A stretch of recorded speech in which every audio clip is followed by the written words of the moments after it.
বাংলাদেশে কর্মের অভাব নাই, বাংলাদেশে কর্মীর অভাব। তাহলে আপনি কর্ম পাবেন কখন? কর্মী হবেন যখন। If you want to be a doctor, if you want to be an engineer, if you want to be a businessman, if you want to be an actor, who will make it? বাংলাদেশে unfortunately maximum যারা সফল হচ্ছে তারা বড় মানুষ হয় না, ছোট লোক হয় তারা। কৃষক হচ্ছে পৃথিবীর সবচেয়ে প্রেস্টিজিয়াস প্রফেশন। তারা 39 ডিগ্রি হোক আর 41 ডিগ্রি তাপমাত্রায় হোক, ঘন্টার পর ঘন্টা দাঁড়িয়ে কৃষি জমিতে ফসল ফলে।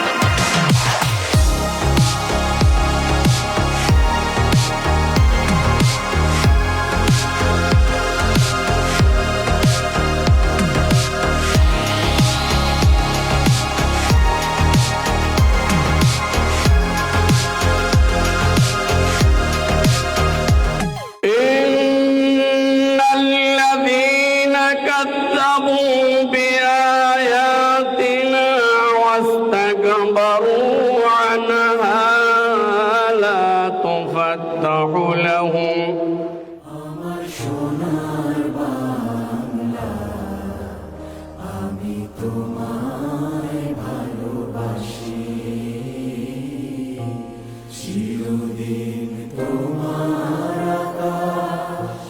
আমরা ট্রান্সফরমেশন করতে চাই নিজেকে, কিন্তু আমরা যদি নিজেকে ট্রান্সফর্ম করতে না পারি তাহলে সাকসেস হতে পারবো না। একটু খেয়াল করে দেখেন, আমরা যারা জেনারেল সাবজেক্টে পড়ছি তাদের জন্য অনার্স শেষ করলেই ক্যারিয়ার ডেভেলপমেন্ট হয়ে যাবে? অনার্স শেষ করলেই কি আমি প্রফেশনাল হয়ে যাব?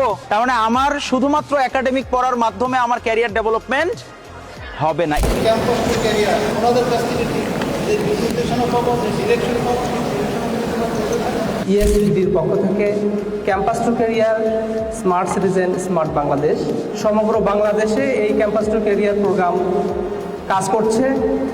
এই ক্যাম্পাস টু ক্যারিয়ার প্রোগ্রামের মাধ্যমে একজন স্টুডেন্ট একাডেমিক পড়াশোনার পাশাপাশি তার ক্যারিয়ার তৈরি করার জন্য যে ধরনের স্কিল তার গ্রহণ করা দরকার, সমস্ত কিছু আমাদের ক্যাম্পাস টু ক্যারিয়ার প্রোগ্রামের মাধ্যমে তাদেরকে সহযোগিতা করে থাকি।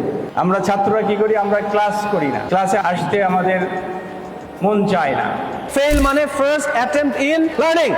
ফেলকে আমার সিঁড়ি বানাতে হবে, এটা যেন আমাকে ভেঙে চুরে না ফেলে। এটা যদি তুমি প্র্যাকটিস করতে পারো, তোমার লাইফ অটোমেটিক সাকসেসফুল হয়ে যাবে, তুমি বুঝতেও পারবে না। ইমোশনাল ইন্টেলিজেন্সের দুইটা পার্ট থাকে, একটা হচ্ছে working with my emotion and working with others emotion.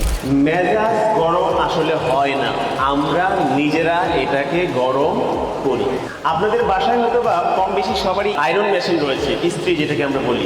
Iron machine নিজে কখনো গরম হয় যদি প্লাগ ইন না করা হয়? আর প্লাগ ইন করলে কি গরম হয় যদি সুইচ বা ভলিউম না বাড়ানো হয়? তাহলে মন বা মানসিকতা হচ্ছে আমাদের নিজেদের, তাহলে এটাকে আমরা বলতেছি মেজাজ গরম। তা আপনি গরম করেন না। শুধু এ প্লাস পেলে চলবে না, আমি যে পারি জানি সেটা প্রুফ করার জন্য সেই ক্যাপাবিলিটি কোয়ালিটি আমাদেরকে ডেভেলপ করতে হবে। এখানে এসে অনেক কিছু নতুন শিখতে পারলাম এবং আমাদের ক্যারিয়ার কি করে ডেভেলপ করতে হবে বর্তমান যুগে সেটা নিয়ে অনেক শিক্ষণীয় কিছু আমরা দেখলাম এখানে। থ্যাঙ্কস টু ইএসবিডি আমাদেরকে এত সুন্দর একটা প্রোগ্রাম উপহার দেওয়ার জন্য। ধন্যবাদ ইএসবিডিকে যে আমাদের জন্য এত সুন্দর একটা সেশন আয়োজন করার জন্য। এত সুন্দর প্রোগ্রাম যে আমি এটাতে আমার ক্যারিয়ার গঠন করতে চাই।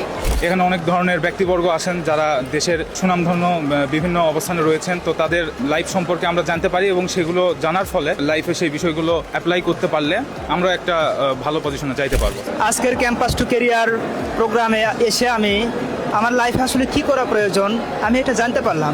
ক্যাম্পাস টু ক্যারিয়ারটা অনেক সুন্দর ছিল।